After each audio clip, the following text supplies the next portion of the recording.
भाई मैं दोबारा से आपको एक बार बता देता हूँ कि कॉम्पोजिशन स्कीम के लिए आपको कुछ कंडीशन फुलफिल करनी पड़ेगी। कॉम्पोजिशन स्कीम के लिए आपको कुछ कंडीशन जो है वो फुलफिल करनी पड़ेगी। अब कंडीशन क्या है कॉम्पोजिशन स्कीम के लिए?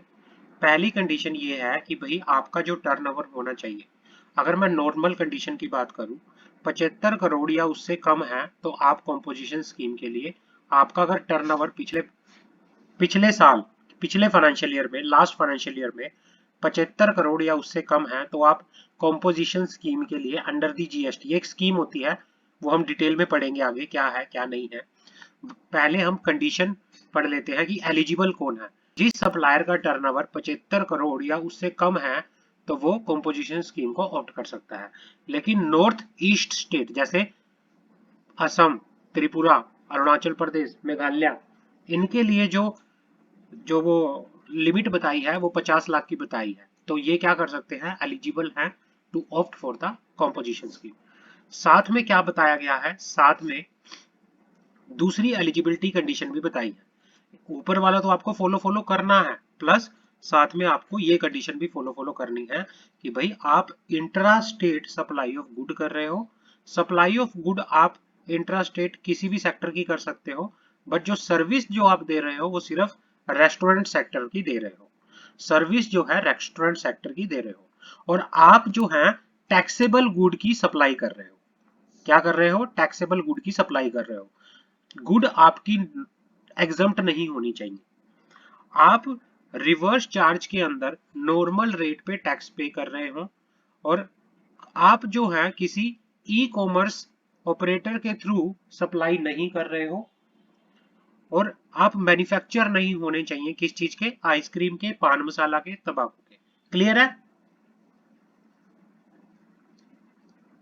क्लियर है? हाँ सर। यस। आगे बढ़ते हैं। Under this scheme, a taxpayer will pay tax at a percentage of his turnover during the financial without benefit of input tax credit.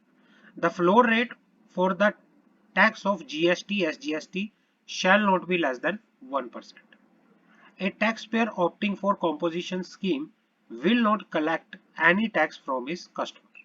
मतलब जो भी सप्लायर होता है, मतलब जो भी टैक्स पेयर होता है, अगर वो क्या कर सकते, अगर वो कॉम्पोजिशन स्कीम को कॉम्पोजिशन स्कीम को ऑप्ट कर लेता है तो फिर वो क्या नहीं कर सकता। जैसे हम क्या करते हैं, नॉर्मल शॉप पे जाते हैं, शॉपकीपर हमसे अगर हम कोई चीज उससे परचेज करते हैं तो वो हमसे जीएसटी चार्ज करता है ना, करता है ना। हाँ सर। हाँ, बट अगर जिस टैक्स पेयर ने कॉम्पोजिशन स्कीम को ऑप्ट कर रखा है तो फिर वो जीएसटी हमसे चार्ज नहीं करेगा। उसके ऊपर एक नॉर्मल परसेंटेज, उसके टर्नओवर की एक नॉर्मल परसेंटेज का टैक्स लगेगा, जो कि मिनिमम रेट कितना होगा, मिनिमम रेट होगा 1%। मिनिमम रेट होगा 1%, और वो without collecting any tax from the customer, उसके जो टर्नओवर पर एक परसेंटेज के बेसिस पे टैक्स लग के यहाँ पर चलेगा। समझ आ गई? Yes sir. हाँ। when the eligible taxpayer when the eligible taxpayer is opting for composition scheme under GST, a taxpayer has to file a summarized return on quarterly basis instead of 3 monthly return। मतलब अगर कोई tax payer जो है क्या करता है, composition scheme को, GST की कॉम्पोजिशन स्कीम को ऑप्ट करता है ना, उसको क्वार्टरली बेसिस पे क्या करना पड़ेगा, रिटर्न फाइल करनी पड़ेगी। रिटर्न फाइल करनी पड़ेगी, ना कि मंथली। वैसे तो नॉर्मल मंथली रिटर्न फाइल करनी पड़ती है, बट अगर कोई टैक्स पेयर, कोई सप्लायर क्या कर लेता है, कॉम्पोजिशन स्कीम को ऑप्ट कर लेता है तो उसको क्वार्टरली क्या करनी पड़ेगी, रिटर्न फाइल करनी पड़ेगी। समझ आ गया यहां तक? हाँ सर। आगे बढ़ते हैं।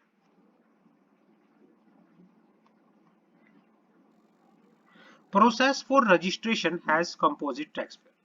भाई कॉम्पोजिशन स्कीम के अंदर रजिस्ट्रेशन करवाने की क्या प्रोसेस है? Person who is applying for fresh registration under the GST has to file form REG01, and under part B of the form he has to settle the option of section 10 registration as composite taxpayer.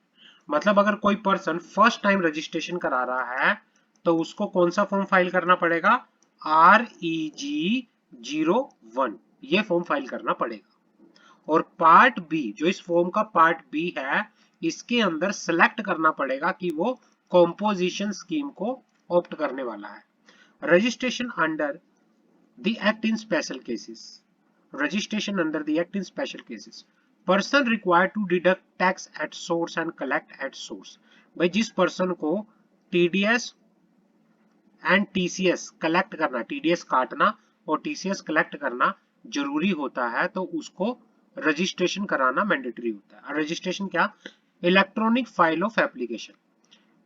हमने पहले भी पढ़ा था, TDS TCS के लिए electronic form के अंदर file application file होती है।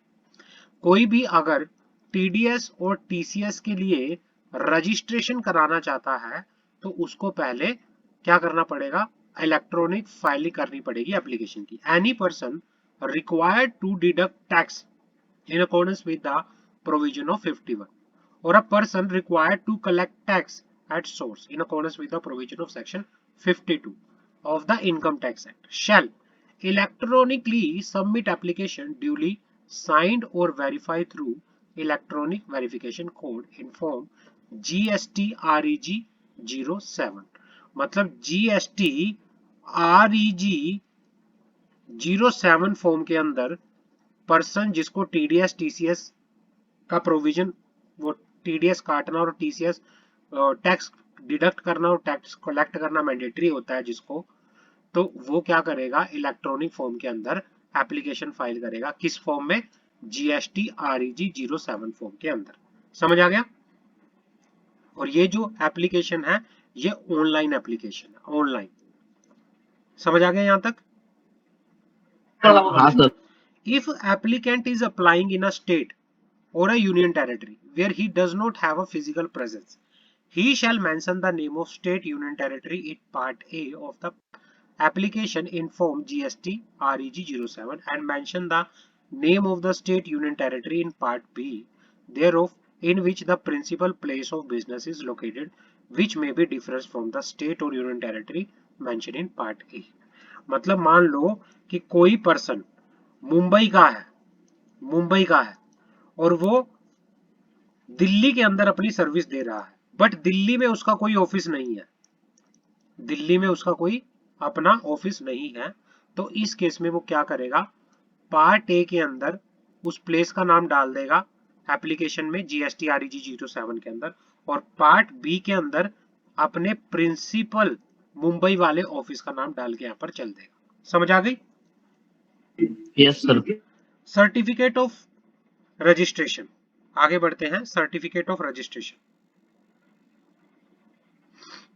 Certificate of registration after the due verification proper officer may grant certificate of registration. भाई क्या है? अगर उसकी एप्लीकेशन सारी की सारी अच्छे से फिल हुई पड़ी होगी, अगर उसकी एप्लीकेशन अच्छे से फिल थी, एप्लीकेशन में किसी भी तरह की कोई प्रॉब्लम नहीं थी, तो फिर क्या होगा? उसकी एप्लीकेशन को एक्सेप्ट कर लिया जाएगा। क्लियर है? उसकी एप्लीकेशन को एक्सेप्ट कर लिया जाएगा और उसको REG 06 GST REG 06 के अंदर सर्टिफिकेट इशू कर दिया जाएगा। समझ आ गई? नॉन रेजिडेंट टैक्सेबल पर्सन क्या होता है? नॉन रेजिडेंट टैक्सेबल पर्सन, उसकी बात करते हैं। Non resident taxable person, section 2 close 77 of the central goods and service tax act 2017 define non-resident taxable person has any person who occasionally undertake transaction। ये important नहीं है, इसको काट दो, एग्जाम के लिए ये इंपॉर्टेंट नहीं है, इसको आप काट दो, ये इंपॉर्टेंट नहीं है एग्जाम के लिए, जो इंपॉर्टेंट है वही कराएंगे।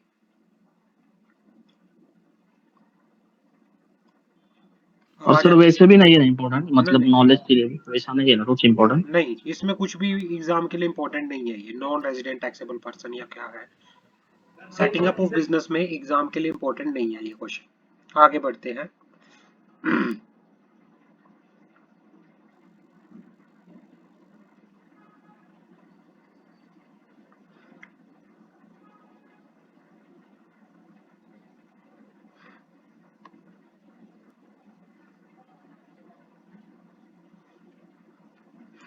ये कुछ भी इम्पोर्टेंट नहीं है, ये वाली चीजें, ये वाला कुछ भी इम्पोर्टेंट इसमें नहीं है, तो इसको हम नहीं करेंगे क्योंकि ये एक्स्ट्रा दे रखा है।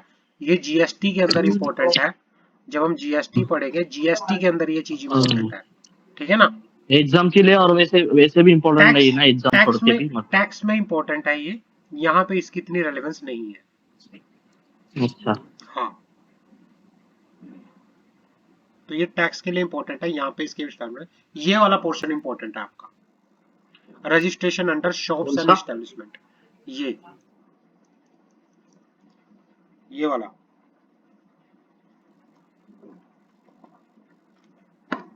Registration under shops and establishment.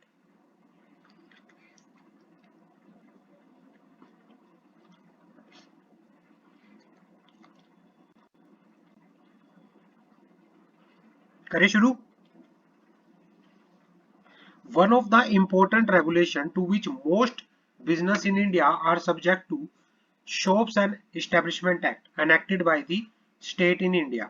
The Shops and Establishment Act is applicable to all the commercial establishment.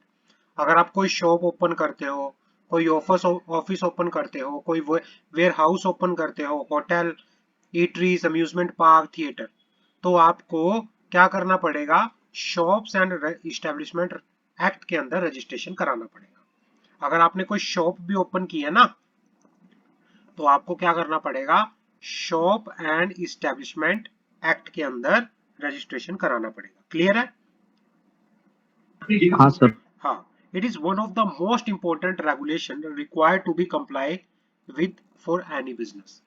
हर एक बिजनेस को ये रेगुलेशन फॉलो करना बहुत जरूरी होता है। The act is design to regulate payment of wages, hours of work, leave, holiday, term of service, other work condition of people employed in the shops and commercial establishment। क्योंकि registration क्यों जरूरी होता है, जिसने भी शॉप्स एंड इस्टेब्लिशमेंट एक्ट के अंदर registration करा रखा है, तो वो एक टाइम से ज्यादा शॉप को ओपन नहीं कर सकते, एक टाइम तक ही काम कर सकते हैं। भाई जो लोग काम कर रहे हैं उनको कितनी छुट्टी मिल सकती है, वो सारा as per shops and establishment act के अकॉर्डिंगली वो शॉप जो है वर्किंग करेगी। क्लियर है? हाँ सर। पर्पस क्या है शॉप्स एंड इस्टेब्लिशमेंट एक्ट के? The shop and establishment act in India is promulgated by the state and may lightly differ from state to state। जो ये शॉप एंड इस्टेब्लिशमेंट एक्ट है, ये एक स्टेट एक्ट है। State, Maharashtra का अलग है, हरियाणा का अलग है, पंजाब का अलग है, ये स्टेट टू स्टेट अलग अलग बना हुआ है। However, as per the act, all the shops and commercial establishment operating within each state are covered by the respective shop and establishment। भाई जितनी भी हर एक स्टेट के अंदर जितनी भी अलग अलग शॉप्स हैं, जितनी भी स्टैब्लिशमेंट हैं, वो किसके अंदर कवर हैं, शॉप एंड स्टैब्लिशमेंट के अंदर कवर होके यहाँ पर चलती है। समझ आ गई? हाँ। आगे बढ़ते हैं। डेफिनेशन, डेफिनेशन की बात कर लेते हैं। शॉप का मीनिंग क्या है यहाँ पे? What is the meaning of shop? Shop कोई भी हो सकती है, रिटेल शॉप हो सकती है, वेयर हाउस हो सकता है, सर्विस, कोई भी शॉप जो सर्विस रेंडर करती है, जैसे कोई भी स्टोर रूम हो गया, मतलब सर्विस रेंडर कौन कर रही है, जैसे कोई भी store room, godown, warehouse, वो सारी की सारी शॉप के अंदर आती है। तो ये इन सबको शॉप्स, शॉप एंड एस्टेब्लिशमेंट के अंदर क्या कराना पड़ता है, रजिस्ट्रेशन कराना पड़ता है। क्लियर है? कमर्शियल एस्टेब्लिशमेंट क्या होती है?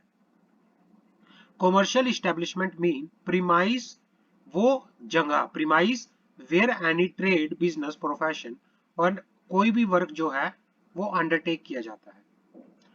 कमर्शियल एस्टेब्लिशमेंट का मीनिंग होता है कोई भी प्रीमाइस जहां पर कोई ट्रेड, कोई बिजनेस, कोई प्रोफेशन क्या किया जाता है, अंडरटेक किया जाता है, which may include society, charitable or another trust, journalistic, printing establishment, contractor, auditor establishment, educational institute, premise where the business of banking, insurance, stock, share, brokerage is undertaken, restaurant, eating house, residential hotel, club, theater, ये सारे का सारा किस में आता है, commercial establishment के अंदर आता है।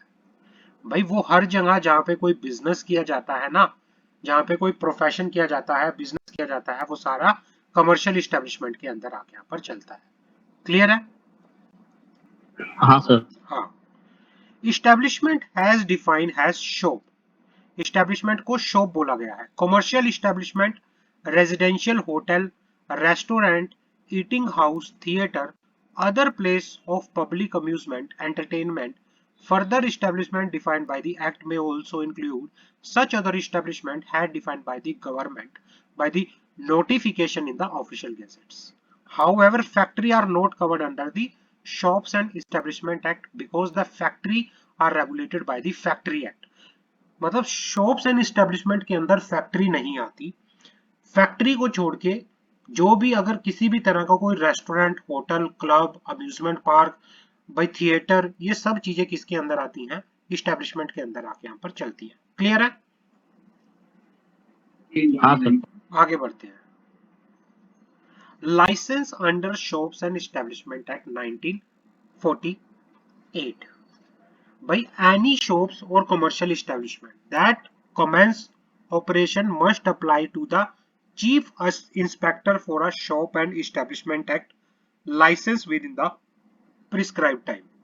भाई कोई भी, अगर आप पुणे के अंदर किसी भी तरह से कोई शॉप ओपन कर रहे हो, कोई ऑफिस ओपन कर रहे हो, तो आपको शॉप्स एंड इस्टेब्लिशमेंट एक्ट के अंदर किससे, चीफ इंस्पेक्टर, आपके एरिया के chief inspector of shop and establishment, आपके एरिया के chief inspector of shop and establishment के पास से लाइसेंस लेना पड़ेगा। Application for license in the prescribe form must contain the following.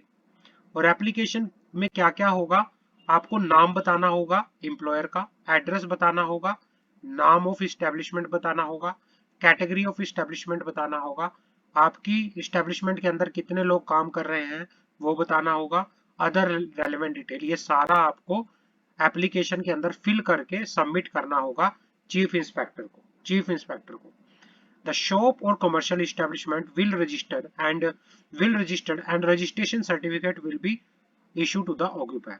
और उसके बाद आपको रजिस्ट्रेशन सर्टिफिकेट मिल जाएगा। The registration certificate must be prominently displayed at the shops and establishment and renew periodically as per the act। आप किसी भी shop पे जाके देखोगे ना, आपको वहां पे एक सर्टिफिकेट लगा दिखेगा as per shops and establishment. उनको वो सर्टिफिकेट अपनी जहां पे भी दुकान है, जहां पे भी ऑफिस है, वहां पे लगाना जरूरी होता है। समझ आ गई?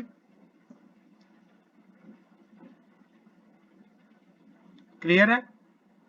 हाँ सर। देखा कभी शॉप्स इस्टेब्लिशमेंट का किसी दुकान के ऊपर सर्टिफिकेट? किसका सर? शॉप्स इस्टेब्लिशमेंट एक्ट के अंदर हाँ किसी, हाँ हाँ देखा हुआ है ना? हाँ सर। चलो सब रहता है उस पर। चलो आगे बढ़ते हैं। Registration of shops and establishment. Registration of shops and establishment, a business sir owner of, wide. हाँ जी कुछ कह रहे हो? नहीं नहीं कुछ नहीं। हाँ। नहीं।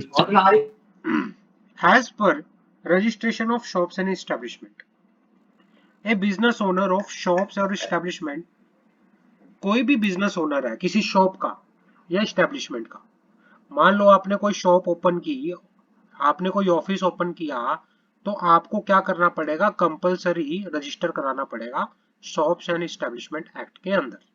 कंपलसरी रजिस्ट्रेशन कराना पड़ेगा शॉप्स एंड एस्टेब्लिशमेंट के अंदर। क्लियर है? हाँ। आगे बढ़ते हैं।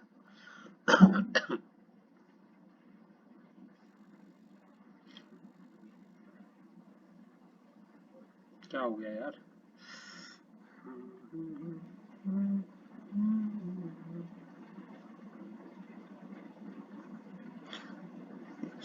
कहाँ चली गई?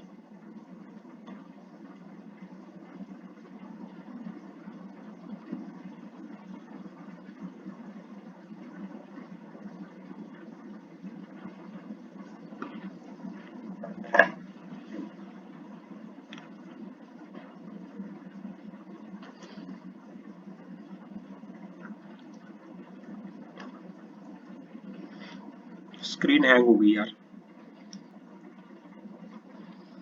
क्या सर? स्क्रीन हैंग हो गई है। हाँ ना, वही वाइट दिख रहा है। क्या दिख रहा है? वाइट वाइट हो गया स्क्रीन।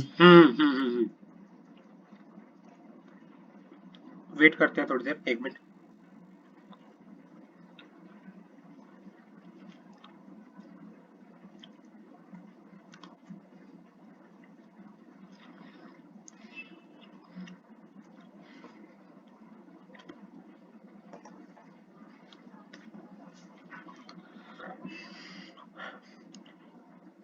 हाँ, registration of shop and establishment, कि भाई कोई भी पर्सन जो है क्या करता है, कोई शॉप या एस्टेब्लिशमेंट ओपन करता है, तो फिर क्या हो सकता है कि भाई उसको कंपलसरी रजिस्ट्रेशन कराना पड़ेगा under the shops and establishment. Application किस तरह से देनी पड़ती है? आपको एप्लीकेशन देनी पड़ेगी टू द इंस्पेक्टर, वहां के अपने अपने एरिया के इंस्पेक्टर को, with in a period of 30 days of starting of any work. अगर आपने कोई शॉप ओपन की है, शॉप ओपन करने के 30 दिन के अंदर अंदर आपको अपने एरिया के इंस्पेक्टर के पास 30 दिन के अंदर अंदर एप्लीकेशन देनी पड़ेगी। Application is to be submit along with the documents जो बताए गए हैं, और फीस लगती है। आपको अपनी उसके में नाम बताना पड़ेगा, आपके उसका नाम क्या है, मतलब आपकी जो शॉप है उसका नाम क्या है, आपकी शॉप का एड्रेस क्या है, आपकी शॉप का एड्रेस क्या है, आपकी शॉप मतलब किस कैटेगरी की आपकी शॉप है, और कितने वर्कर जो हैं आपकी शॉप के अंदर काम करते हैं, ये सारे का सारा आपको एप्लीकेशन के अंदर बताना पड़ेगा। क्लियर है? Yes sir. हाँ, ये सारा आपको बताना पड़ेगा। Upon receiving the application for registration, जैसे ही इंस्पेक्टर के पास एप्लीकेशन आ जाएगी रजिस्ट्रेशन की, इंस्पेक्टर आपकी एप्लीकेशन को वेरीफाई करेगा, चेक करेगा। अगर आपकी एप्लीकेशन सब कुछ अच्छे से हुई तो आपको सर्टिफिकेट मिल जाएगा, और आपका सर्टिफिकेट 5 साल के लिए वैलिड होगा, और 5 साल बाद आप अपने सर्टिफिकेट को रिन्यू भी करा सकते हो। क्लियर है? हाँ sir. It is important that registration certificate has to be prominently displayed at the establishment. जहां पे भी आपकी शॉप है, आप अपनी शॉप पे उस रजिस्ट्रेशन को दिखाओगे कि आप किसमें, सोसाइटी रजिस्ट्रेशन एक्ट में, oh sorry, shop and establishment registration act के अंदर क्या हो, रजिस्टर्ड हो। क्लियर है भाई मेरे?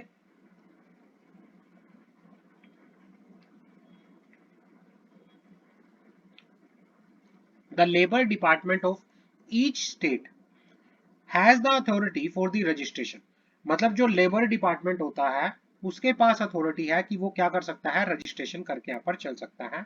Many state have 100% online process, while some state are still following the manual procedure for the filing. कुछ स्टेट के अंदर जो ऑनलाइन जो एप्लीकेशन जो है ऑनलाइन दी जाती है, ऑनलाइन ही रजिस्ट्रेशन की प्रोसेस है, बट कुछ स्टेट हैं जो आपको मैनुअल क्या कराना पड़ता है, रजिस्ट्रेशन कराना पड़ता है। तो ये सारा बात होगी शॉप्स एंड एस्टेब्लिशमेंट की। क्लियर है मेरे मेरे भाई? हाँ सर। आगे बढ़ते हैं। Micro small and medium enterprise, micro MSME, MSME की बात कर रहा है ये, MSME, micro small and medium enterprise.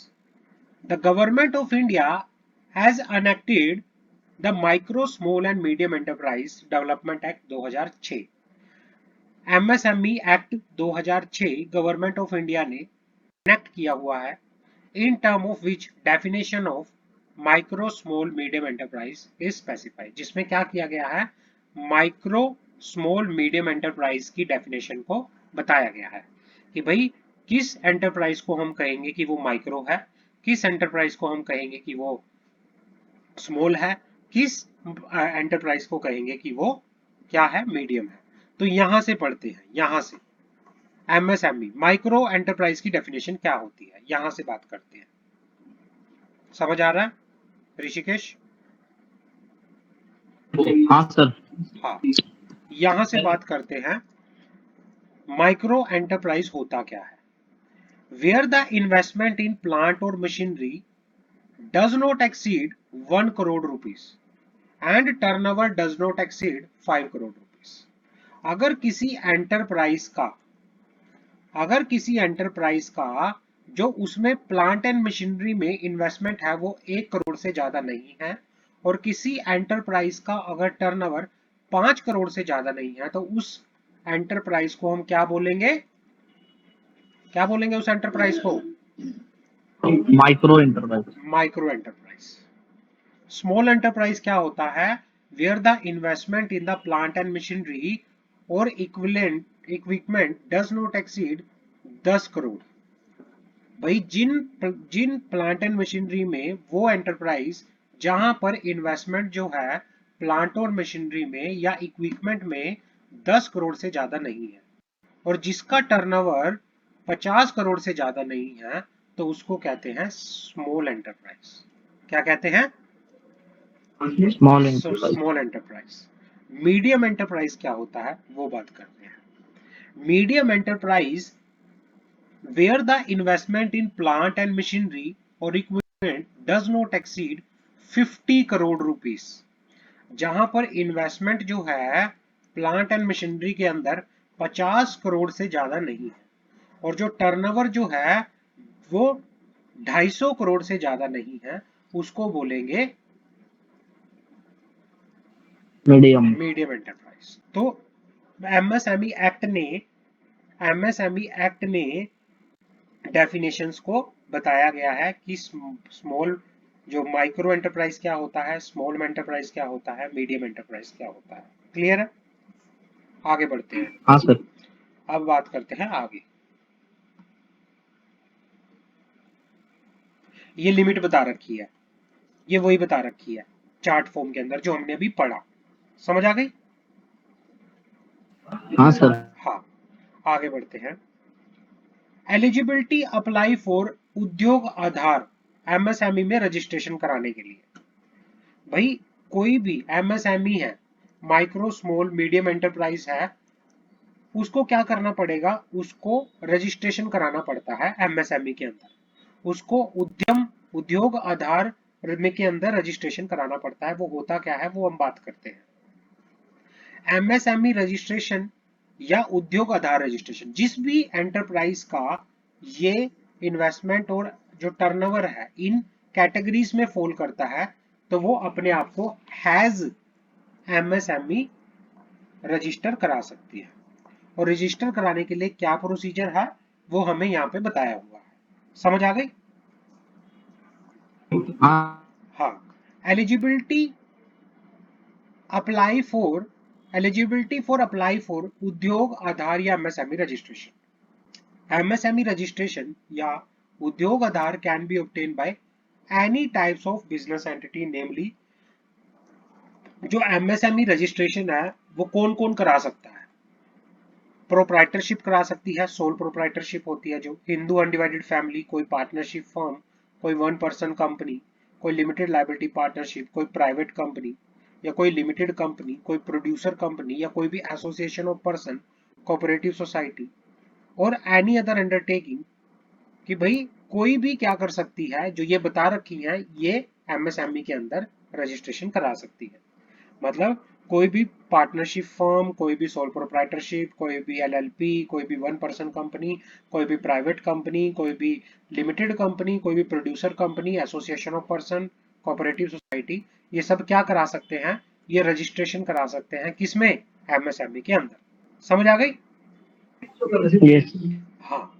Small business having MSME registration, छोटे बिजनेस का जिसका एमएसएमई के अंदर अगर कोई रजिस्ट्रेशन है, जिसने भी एमएसएमई के अंदर रजिस्ट्रेशन करा रखा है, उसको काफी बेनिफिट मिलते हैं under the MSME micro small medium enterprise development act. Government उनको क्या करती है, काफी सारे बेनिफिट देती है। जो भी एंटरप्राइज एमएसएमई एक्ट के अंदर क्या करता है, रजिस्ट्रेशन कराता है, तो गवर्नमेंट उसको काफी सारे बेनिफिट देती है। Obtaining MSME registration or उद्योग आधार is not mandatory and is at the sole discretion of the entrepreneur। मतलब जो एमएसएमई में रजिस्ट्रेशन कराना मैंडेटरी नहीं है, लेकिन अगर आप करा लेते हो तो आपको कई बेनिफिट मिलते हैं। समझ आ गई? क्लियर है? हाँ हाँ, आगे बढ़े। हाँ सब ठीक है। और सब आगे बढ़ते हैं। उद्योग रजिस्ट्रेशन प्रोसीजर, उद्यम उद्यम रजिस्ट्रेशन प्रोसीजर। भाई एमएसएमई में अगर आपको रजिस्ट्रेशन कराना है तो उसका प्रोसीजर क्या है? Becoming micro small medium enterprise, any person who intend to establish a micro small medium enterprise may file Udyam registration online. वो क्या कर सकता है, उद्यम रजिस्ट्रेशन के लिए ऑनलाइन एप्लीकेशन फाइल कर सकता है। उसमें उसको क्या करना पड़ेगा, सेल्फ डिक्लेरेशन देनी पड़ेगी। किसी तरह के कोई डॉक्यूमेंट अपलोड करने की आपको जरूरत नहीं है। जैसे ही आपका रजिस्ट्रेशन हो जाएगा, on registration enterprise refer to has Udyam in the Udyam registration portal will be assign to permanent identity number to known as Udyam registration number. जैसे ही आपका रजिस्ट्रेशन हो जाएगा, आपको एक रजिस्ट्रेशन नंबर मिलेगा जिसको बोलते हैं उद्यम रजिस्ट्रेशन नंबर। जिसको क्या बोलते हैं, Udyam registration number. An e certificate namely Udyam registration certificate shall be issue on completion of the registration process. और जैसे ही रजिस्ट्रेशन आपका कंप्लीट होगा, आपको उद्यम रजिस्ट्रेशन सर्टिफिकेट मिलके यहाँ पर चलेगा। समझ आ गई? हाँ आगे बढ़ते हैं। कंपोजिट चलो और कितना है? हाँ कंपोजिट क्राइटेरिया